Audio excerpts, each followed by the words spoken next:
అధ్యాయం 15 కొలస్సీయులకు రాసిన పత్రిక మొదటి అధ్యాయం 15 నుండి కొన్ని మాటలు చదువుకుందాం.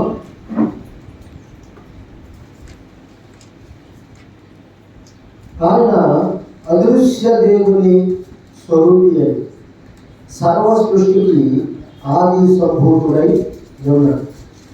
ఏలయనగా ఆకాశమందున్నవి భూమి అందున్నవి దృశ్యమైనవి కానీ అదృశ్యమైనవి కానీ అవి సింహాసనములైనను ప్రభుత్వములైనను ప్రధానులైనను అధికారములైనను సర్వమును ఆయన యందు సృజించబడెను. సర్వమును ఆయన ద్వారా ఆయన బట్టి సృజించబడెను. ఆయన అన్నిటికంటే ముందుగా ఉన్నవాడు. ఆయనే సమస్తమునకు ఆధారభూతుడు. ఇక్కడ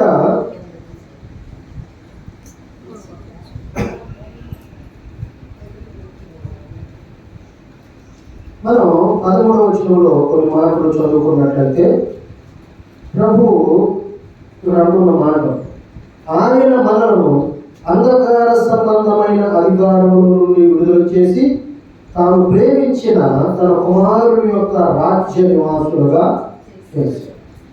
ఆ కుమారుని యందు మనకు విమోచనమును అనగా పాప క్షమాపణ కలుగుచున్నది.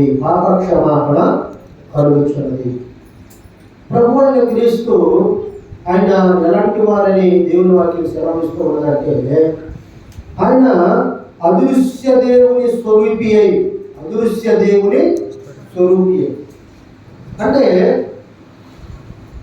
మనకి కనబడని విధముగా ఉంటున్న దేవుని యొక్క అదృశ్య దేవుని స్వరూపమే ప్రభు అయిన క్రీస్తు. మనకి కనబడకోకుండా ఉంటున్న దేవుని యొక్క స్వరూపమును మనం ఎన్నడూ చూడలేదు. కానీ ఎవరు తండ్రిని చూడలేదు. తండ్రిని ఎవరు బయలుపరిచాడు? కుమారుడు మాత్రమే తండ్రిని బయలుపరిచాడు. కుమారుడు మాత్రమే తండ్రి ఇలా ఉంటాడు అని చూపించాడు. కనుక చూడండి, ఇక్కడ కూడా అంటున్న మాట ఏంటంటే అదృశ్య దేవుని స్వరూపమే ప్రభు అయిన క్రీస్తు. కనుక చూడండి, దేవుడు దృశ్యమైన వాడు కాదు, అదృశ్యముగా ఉన్నవాడు.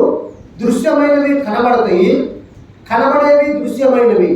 అవి ఏదైనా సరే, పదార్థములైనా మనుషులైనా చూడండి, ఆకాశము కానీ భూమి కానీ మనకి కనబడుచున్నవన్నీ దృశ్యమైనవి. కనబడనివి చూడండి, అదృశ్యమైనవి లేవు అనుకోవడానికి లేదు. కనుక దృశ్యమైన వాటిని మనం చూచి అదృశ్యమైనవి లేవని అనుకుంటున్నాం.